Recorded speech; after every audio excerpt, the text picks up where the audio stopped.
A decorated soldier, Sergeant Marcus Hayes, was mocked on live television, his heroism reduced to a punchline in front of millions. The host, Greg Mallory, with his biting humor and careless arrogance, thought it was funny to belittle a man who had risked everything for others. But Marcus stayed calm, shared the full story of his Medal of Honor-worthy valor, and turned ridicule into a powerful lesson in courage and dignity. Just wait to see how the nation's reaction and Marcus's unwavering strength flipped the script, proving that true respect and justice cannot be ignored. It was a bright Thursday morning, and the Good Morning America studio buzzed with the usual flurry of activity. Cameras swung back and forth, producers barked instructions into headsets, and the teleprompter scrolled its lines in a steady rhythm. Today's segment was meant to celebrate local veterans, a chance to honor their service, share uplifting stories, and provide a moment of pride for viewers at home. Among the guests sat Sergeant Marcus Hayes, a man whose presence quietly demanded attention. At 6'4", with a disciplined posture and a uniform polished to perfection, he exuded a quiet dignity that contrasted with the casual chatter around him. His medals, neatly aligned over his heart, told a story of courage, commitment, and sacrifice. Yet Marcus remained still, offering only a reserved smile to the camera when prompted. Greg Mallory, the host, had built a reputation for quick wit and cutting humor. His laugh was sharp, his commentary often laced with irony, and his smirk suggested he enjoyed the thrill of testing boundaries. He scanned the line of veterans, eyes lingering on Marcus longer than usual. There was a flicker of something almost imperceptible in his expression, a judgment, a flick of condescension masked as amusement. Without hesitation, Greg leaned closer to the camera, his tone light but his words heavy with derision. "Well, folks," he said, his voice carrying the kind of mock surprise that made everyone in the studio lean in, "looks like someone skipped the hero part of the hero story and went straight to the intimidating guy in uniform section." The words landed like stones in water, rippling outward with immediate effect. A few producers exchanged uneasy glances, sensing that the humor had crossed an invisible line. The live audience in the studio chuckled, some nervously, while others laughed outright, not fully aware of the weight behind the remark. On screens across the country, viewers felt an instant jolt, a mixture of shock and indignation. Here was a soldier, someone who had stood on foreign soil to protect countless lives, reduced in a single sentence to a stereotype, to a punchline. Marcus felt the sting immediately. The corners of his lips pressed into a firm line, his jaw clenched, and his knuckles whitened around the edge of his jacket, where medals gleamed under the studio lights. The familiar surge of anger rose from deep inside, a flame fanned by years of subtle slights and dismissals, microaggressions that had often gone unchallenged. But this was different. This time it was not whispered behind doors or ignored in passing. It was broadcast to millions, a public affront that carried a weight Marcus could not ignore. He could feel the heat behind his eyes, not tears, but a burning awareness of injustice. It wasn't simply about pride, it was about respect, about recognition for sacrifices made and lives risked. Each medal he wore represented moments of courage, moments when fear and pain were set aside to protect others. Greg's joke stripped all of that away, turning years of service into a spectacle. Marcus's mind raced, cataloging the memories of training, deployments, and the faces of comrades who had trusted him with their lives. The disrespect was almost palpable, tangible enough to make the polished studio lights feel suffocating. Yet beneath the anger was a steady current of control. Marcus had learned long ago that rage could be a tool, but only when channeled with precision. He took a measured breath, letting the heat in his chest simmer without boiling over. Around him, other veterans shifted uncomfortably, sensing the tension but unsure how to respond. Some muttered under their breath, others cast uneasy glances at the camera. The laughter in the studio continued, but it now sounded hollow, forced. For those watching at home, the contrast was glaring. Here was a man whose valor demanded respect, treated instead as a source of amusement. As Greg leaned back, smiling at his own cleverness, Marcus remained still, a statue of restraint. But inside, anger surged, precise and focused, not destructive, but potent. It was the kind of anger that would not dissipate with a simple apology. It was anger that demanded acknowledgement, that demanded justice. And as the segment moved on, Marcus's eyes held a quiet promise. The story was far from over. The laughter might fill the studio for now, but the truth, like Marcus himself, would not be ignored. The moment the segment ended, Marcus Hayes quietly excused himself and made his way to the Veterans Lounge, a small, dimly lit room tucked behind the studio, lined with worn leather chairs and framed photographs of soldiers in past conflicts. The door closed softly behind him, shutting out the laughter and applause still echoing faintly from the broadcast floor. He sank into one of the chairs, shoulders heavy, eyes fixed on a wall covered with pictures of men and women who had served before him. The room, usually a place of camaraderie and quiet reflection, now felt suffocating, as though the weight of every unspoken insult and unfair judgment he had endured had pooled into this single moment. Images and memories surged unbidden through his mind. The dusty roads of Afghanistan, the tense patrols through narrow alleyways in Iraq, nights under a dark sky punctuated by the distant crackle of gunfire, all the experiences that had shaped him, that had demanded courage beyond measure, pressed down with renewed intensity. Faces of comrades lost in the line of duty appeared before him, their voices echoing in fragments of memory. Each medal pinned to his chest was more than a symbol. It was a testament to lives saved, missions completed, and trust upheld under impossible circumstances. And now, in a brief, careless joke, it had all been reduced to a punchline, a cheap caricature of who he was. Marcus reached for his phone, unable to resist the pull of curiosity and dread, and saw the clips circulating online. Thousands of views, hundreds of comments, some ignorant, some malicious, others merely oblivious. The joke had traveled far beyond the studio walls, igniting conversations tinged with subtle and not-so-subtle bias. "Intimidating guy in uniform," someone had typed, echoing Greg's words, with laughing emojis trailing behind it. Another comment questioned why Marcus, a black man, was even being highlighted in a segment meant to honor veterans. The sting was sharp, not just because of the insult itself, but because the world seemed to confirm it in real time, with thousands of strangers nodding along or laughing at his expense.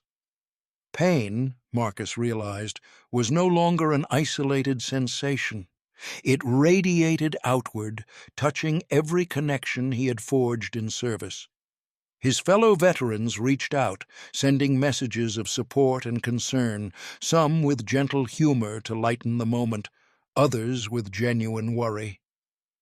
"You don't deserve this," wrote Lieutenant Jackson, a man who had fought beside him in countless missions.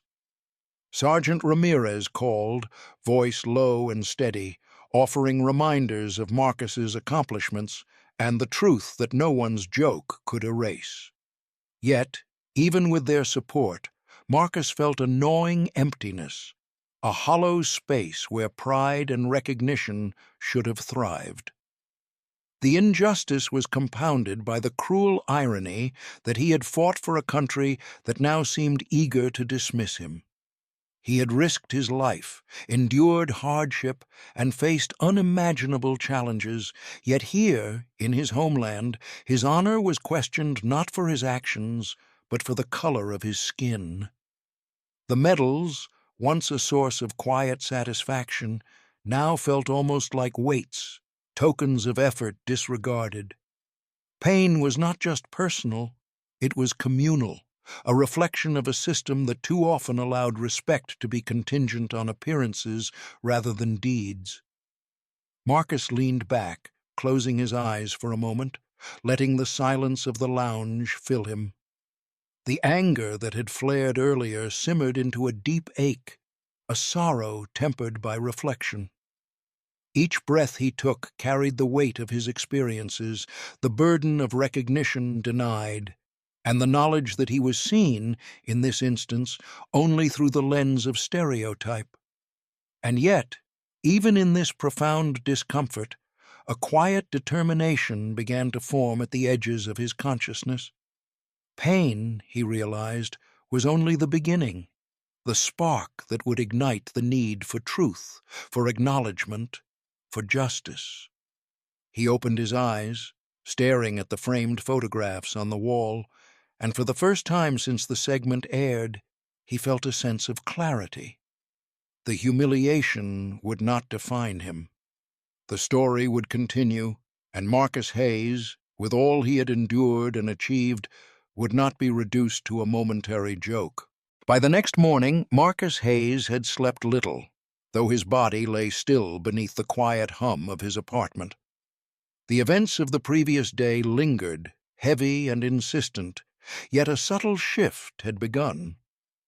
The producer of Good Morning America, sensing the growing backlash and the wave of public criticism, had called Marcus directly. They requested another interview segment, this time longer and more focused, a chance for him to speak for himself, to share his story unfiltered. When Marcus listened to the offer, he felt no rush of anger, no desire for immediate vindication. Instead, there was clarity. This was not an opportunity for revenge, nor a moment to humiliate Greg Mallory, the host who had mocked him. It was a chance to present truth, to replace derision with understanding, and to let courage speak louder than laughter. He agreed, aware that millions would be watching, but determined to approach the segment with calm, precision, and dignity. In the studio, the lights blazed as the cameras rolled. Greg, seemingly oblivious to the storm his earlier comments had caused, opened with a half-smile, ready to resume his usual brand of humor. "So, Marcus," he began, leaning toward the camera as if to coax a reaction, "how does it feel to be the, intimidating guy again?" The words hung in the air, intended to provoke, but Marcus's reaction was measured. He did not flinch, did not falter. Instead, he leaned forward slightly, his uniform crisp, medals gleaming under the studio lights. His voice was steady, resonant, and deliberate.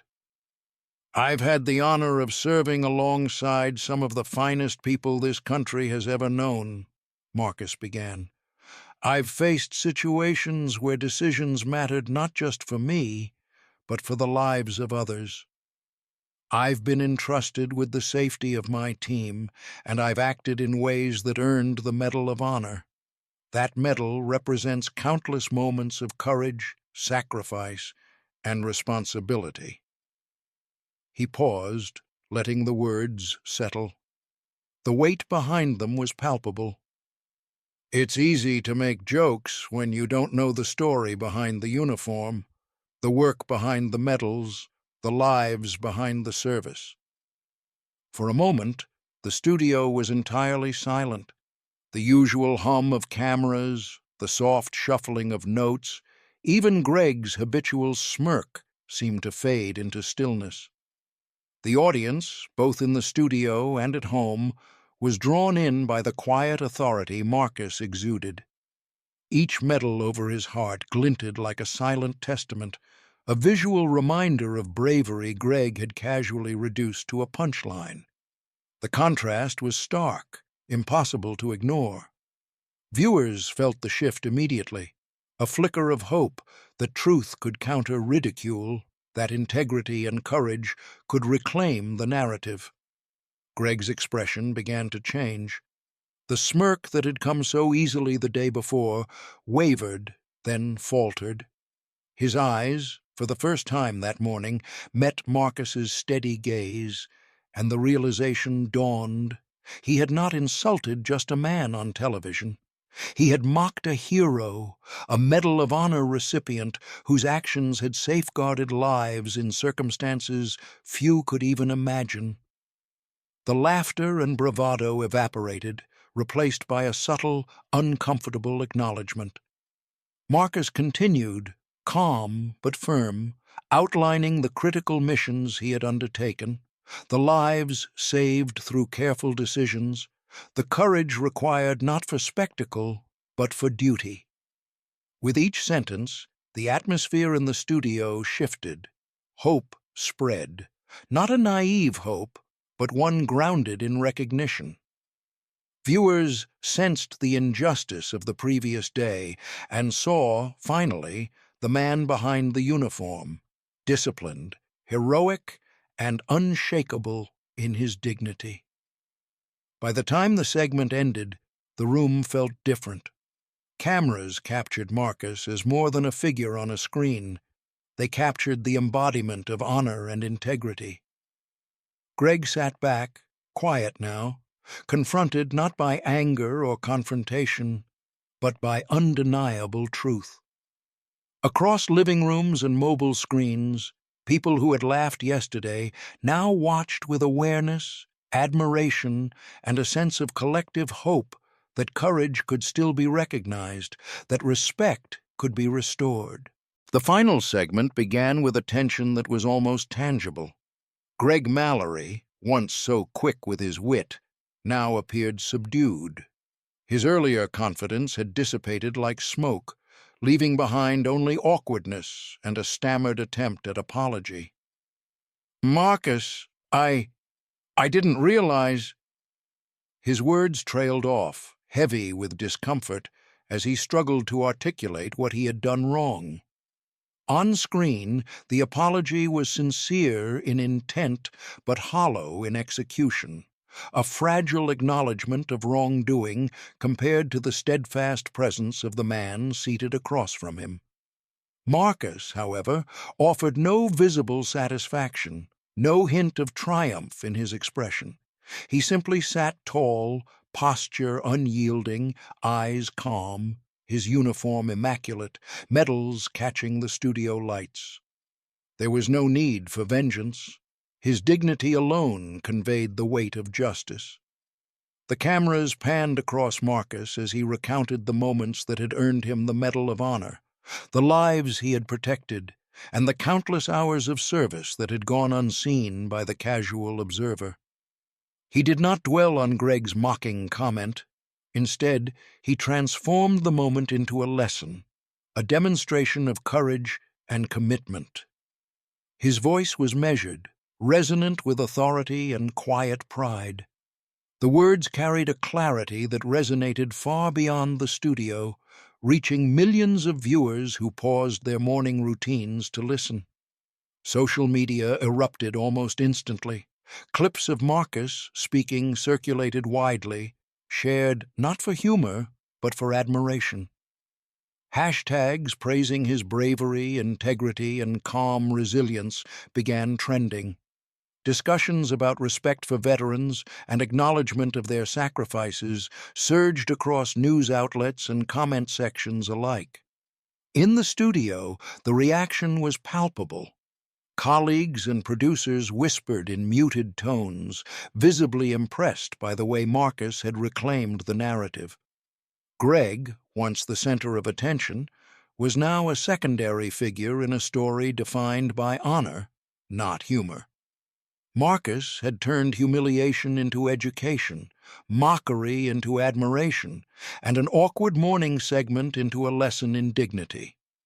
The true triumph was not in forcing an apology, but in demonstrating, with quiet strength, the difference between superficial amusement and lasting respect. As the cameras powered down, Marcus stood. The studio crew, moved by what they had witnessed, offered handshakes and nods of respect. But it was the arrival of his fellow veterans that brought a deeper sense of fulfillment. Men and women who had shared trenches, training grounds, and the challenges of deployment approached him with genuine warmth. Lieutenant Jackson clapped him on the back, Sergeant Ramirez offered a firm handshake, and others exchanged smiles of acknowledgement and quiet pride.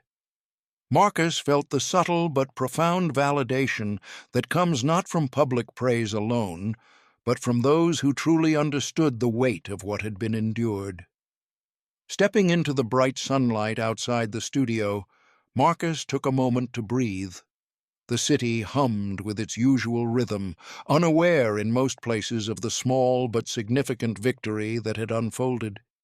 Yet, for those who had watched, there was a shift in perception, a renewed sense of awareness about the sacrifices of veterans, the respect they deserved, and the courage that often goes unseen. Marcus walked with measured steps, grounded in the knowledge that he had not only endured personal insult, but had elevated the conversation, reminding a nation of values too often taken for granted. The story concluded not with retribution, not with anger, but with inspiration. A man who had faced war, bias, and public ridicule stood unbroken, a living testament to perseverance, courage, and integrity. For viewers, it was more than a televised segment. It was a reminder that true heroism cannot be reduced to a joke, and that dignity, once claimed and maintained, commands respect that no laughter can erase. Marcus Hayes, in quiet strength and unshakable resolve, became not just a veteran on a screen, but a symbol of hope, courage, and the enduring power of character.